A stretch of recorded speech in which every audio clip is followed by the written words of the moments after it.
Sa nakaraang mga araw, napansin ng mga crypto enthusiast ang biglaang pagtaas ng presyo ni Shiba Inu.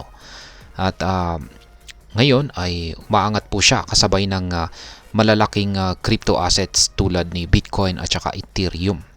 Ngunit ang tanong, paano nangyayari ito? Ano ang mga bagay na nagpapalakas po kay SHIB at bakit ito nakilala bilang higit pa sa isang simpleng meme coin? Ayon po kay Ginoong Satoshi Kusama, siya po ang leader ng Shiba Inu ecosystem. Hindi na lang hype ang dahilan ng pag-angat ni SHIB. May iba pang mga mahalagang aspeto na sumusuporta sa tagumpay nito.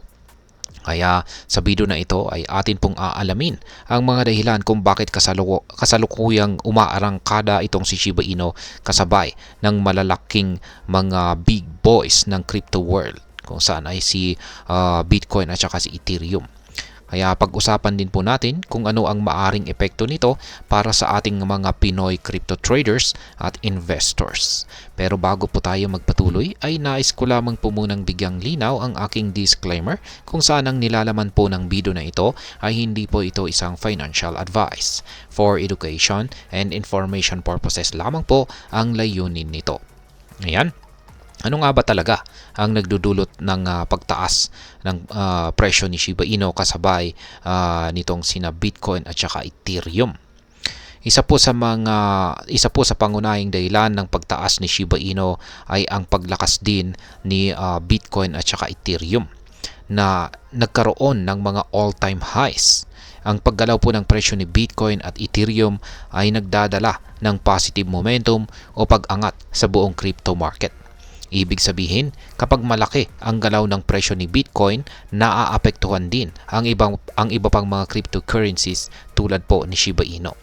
Bukod dito, ayon po kay Ginoong Kusama, hindi na lamang meme coin itong si Shiba Inu. May mga bagong technology at project na inilabas ang Shiba Inu ecosystem kaya nagkaroon ito ng mas malalim na use case o gamit kaysa sa dati. Sa halip na umaasa lamang sa hype, naging mas solid ang position nito sa crypto space dahil sa mga proyektong inilabas nito tulad ng Shibarium, ShibaSwap at mga upcoming projects tulad ng privacy blockchain. Ngayon ay paano po pinalalakas ng technology at innovation itong si Shiba Inu?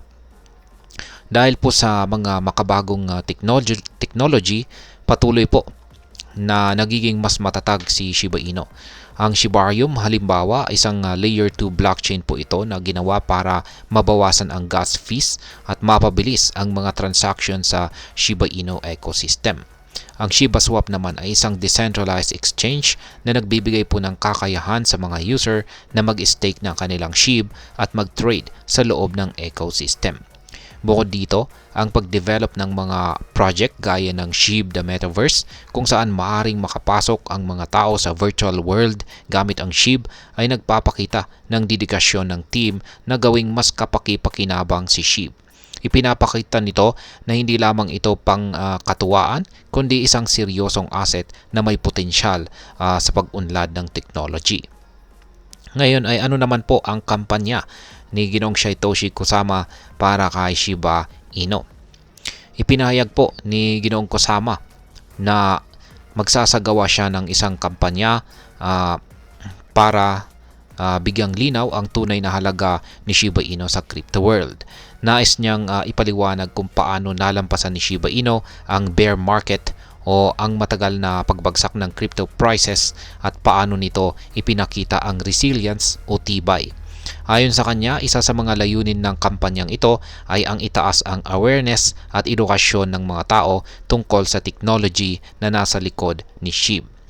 Ipinapahiwatig din ni Ginoong Kusama na makikilahok siya sa isang podcast upang magbahagi ng kanyang mga insights tungkol kay SHIB.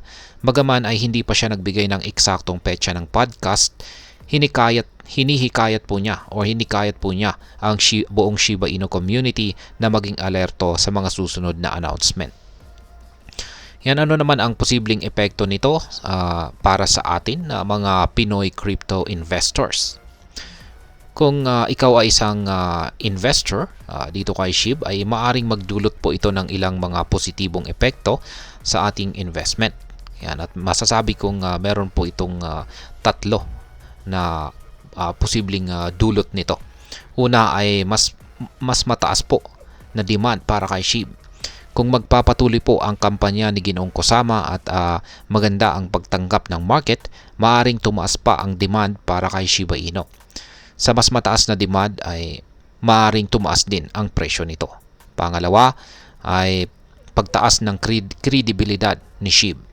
Sa mga bagong technology at project, nagiging mas kapani-paniwala si Shiba Inu hindi lamang dahil isang meme coin, kundi bilang isang tunay na utility token.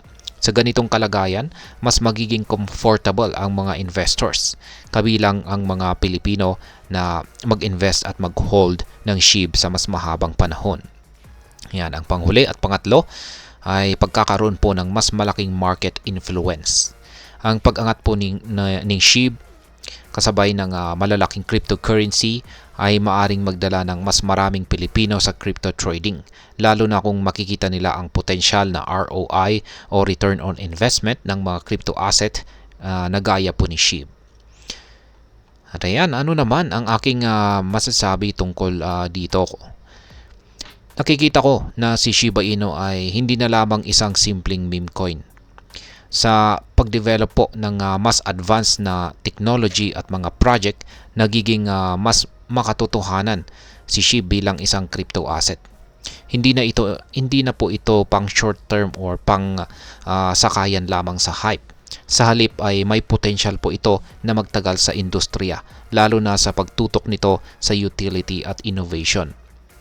Ang posibleng kampanya po ni Ginoong Kusama para sa edukasyon ay isang magandang hakbang, lalo na kung matutulungan nito na maging mas mature at responsible ang crypto community.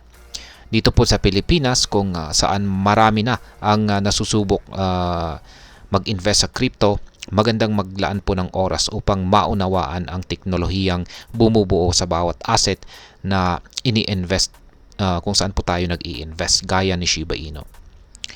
Para po sa mga Pinoy crypto investors, mahalaga na maglaan ng panahon upang maintindihan ang bawat detalye ng isang project bago po tayo mag-invest. Si Shiba Inu ay may malinaw na hakbang sa pagpapalawak ng kanilang ecosystem at paggamit po ng technology upang mas maging stable at credible ang kanilang token. Subalit, mahalaga ring tandaan na kahit anong crypto ay may risk, kaya laging maging maingat at magkaroon po ng tamang risk management. At ayan, hanggang dito na lamang po tayo sa video na ito mga ka-crypto. Sana po ay inyong nagustuhan ang aking paliwanag sa video na ito. Kung inyo po itong nagustuhan ay pakiclick lamang po ang like button nito. Marami pong salamat sa panonood. Ingat po tayo lagi at God bless po sa ating lahat.